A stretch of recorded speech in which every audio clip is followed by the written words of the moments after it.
Sir என்னப்பா? இங்க பக்கத்துல புது பில்டிங்ல வேலை நடக்குது இல்ல, அங்க கான்ட்ராக்ட் வேலை செய்ய வந்தவங்க சார். அதுக்குன்னா இப்பா ஒய்ஃப் உடம்பு சரியில்லாம பத்துட்டு இருக்கா சார். குளிர் வேற தாங்க முடியல. உங்ககிட்ட பழைய துணி என்ன இருந்தா கொடுங்களேன். குளிர் கொஞ்சம் பொய்த்தி போ சார், அதான் கேட்டு வாங்கிட்டு போலான்னு. துணிலாம் கிடையாது, கிளம்பு கிளம்பு.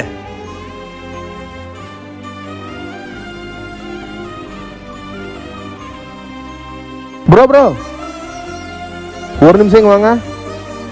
துணி எதனா கிடைச்சிதா?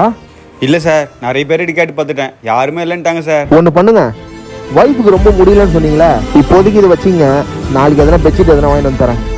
சார் பரவாயில்ல பிடிங்க. ரொம்ப நன்றி சார். வேணும்னு கேட்டும் செய்யாமல் இருக்க எனக்கு மனசு வரல, ஏதோ என்னால் முடிஞ்சது. நான் உங்ககிட்ட வந்து கேட்கவே இல்லையா சார்? கொஞ்ச நேரத்துக்கு முன்னாடி ஒரு வீட்டுக்கு வந்து உதவின்னு கேட்டிங்களே, அவங்க பையன் தான் நான். சரி நான் வரேன் சார். உங்க வீட்டில் திட்ட போறாங்க சார். நீங்கள் கொஞ்ச நாள் நல்லா இருக்கணுன்றதுக்காக நான் ஒரு நாள் திட்டு வாங்குறதுல ஒன்றும் பெரிய விஷயம் இல்லை ப்ரோ. வரேன்.